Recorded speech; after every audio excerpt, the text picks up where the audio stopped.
नमस्कार, सत श्री अकाल, आदाब। आप देख रहे हैं यो वीडियो। श्री झवेरचंद मेघानी द्वारा लिखी गई बेहतरीन प्रेम कहानी श्रेणी विजयानंद का पहला पार्ट आप सबने बहुत पसंद किया है। अब दूसरा पार्ट लेकर हम हाजिर हैं, तो चलिए शुरू करते हैं बिना किसी देर के।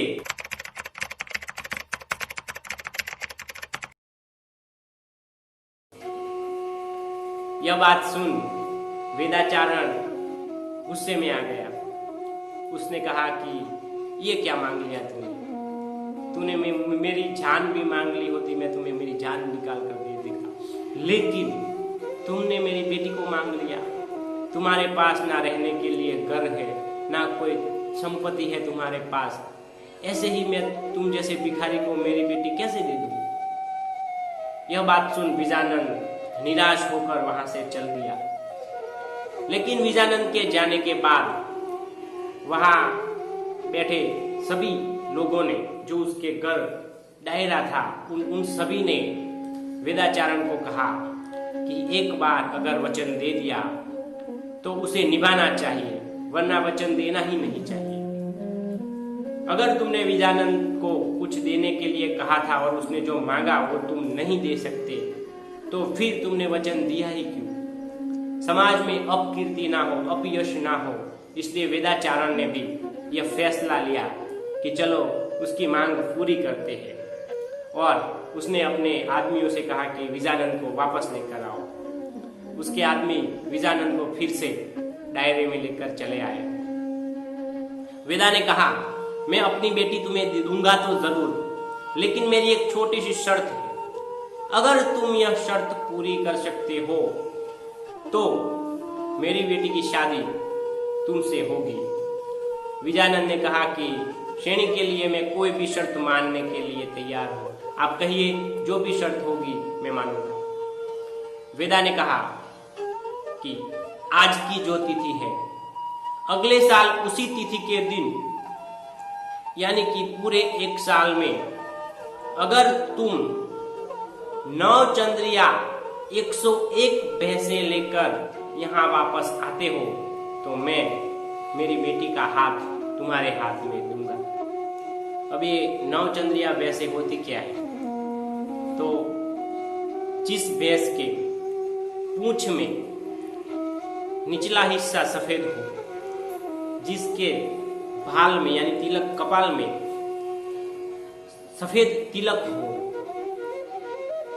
जिसके शरीर पर कुल 9 सफेद दाग हो, जिसमें एक आंचल उसका सफेद हो, ऐसी भैंसों को 9 चंद्रिया भैंसे कहते हैं। तो विजयानंद ने सोचा कि 101 भैंसे तो कोई बड़ी बात है नहीं, मैं जहां भी जाऊंगा अपने संगीत से लोगों को खुश करूंगा और 101 भैंसे तो यूं 4-5 महीनों में लेकर वापस आ जाऊंगा। वह निकलता है, गांव और गांव चलता जाता है, अपने संगीत से लोगों को खुश करता है, अपनी कहानी बताता है।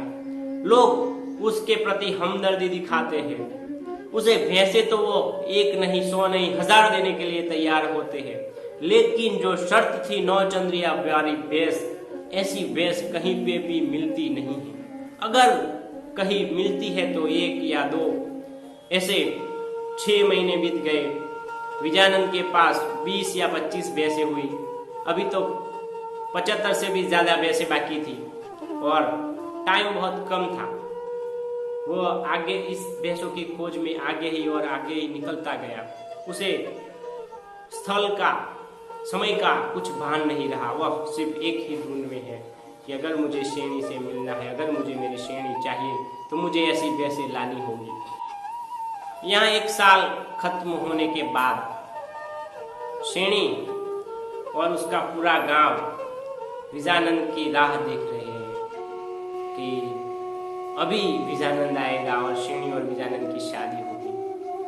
श्रेणी भी यह सोच रही है कि तुम कितने दूर चले गए, अभी तक वापस क्यों नहीं लौटे। लेकिन उसके हृदय में जो भाव है वो किसी को पता नहीं चल रहे हैं, किसी को पता नहीं है कि श्रेणी को भी विजयानंद से शादी करनी।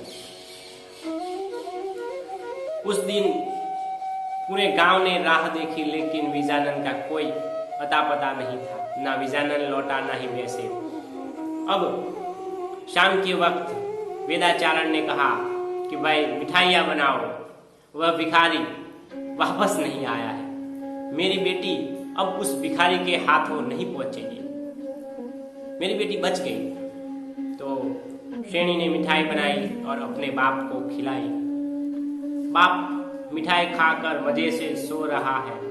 इधर श्रेणी के अंदर एक युद्ध सा मचा है कि अब वह क्या करे, क्योंकि विजानंद तो वापस लौटा नहीं है। सुबह होते ही उसने अपने बाप से कहा कि मैं अब हिमालय में चली जाऊंगी, वहां जाकर उसकी ठंडी में अपना शरीर गला दूंगी। यह बात सुन वेदाचारण बड़ा ही दुखी हो गया। आश्चर्य से उसने पूछा कि ऐसा क्यों बेटी, जब वह भिखारी पहुंचा ही नहीं है तो अब डरने की बात ही क्या है। तब जाकर श्रेणी ने कहा कि मैंने मन से विजानंद को ही अपना पति माना है। अब मैं कभी भी यहाँ शादी नहीं करूंगी, किसी और से तो कतई शादी नहीं करूंगी। इससे अच्छा है कि हिमालय में जाकर उसकी गोद में मैं समा जाऊं। गांव और सभी लोगों ने उसे बहुत समझाया, लेकिन श्रेणी ने जो हठ ली उस पर वह कायम रही। अब पूरी तैयारी कर दी गई। श्रेणी अपनी गाड़ी में बैठ, अपनी वेल में बैठ हिमालय की ओर चली। इस दौरान वह गांव हर जगह पूछती रहती थी कि आपने कहीं विजानंद को देखा। आज के वीडियो में बस इतना ही। अगला और अंतिम पार्ट बहुत ही रोमांचक होने वाला है, तो अगला पार्ट लेकर हम बहुत जल्द उपस्थित होंगे। तब तक हमारे चैनल यो वीडियो को सब्सक्राइब करिए, लाइक करिए, शेयर करिए, देखते रहिए यो वीडियो। जय हिंद, वंदे मातरम।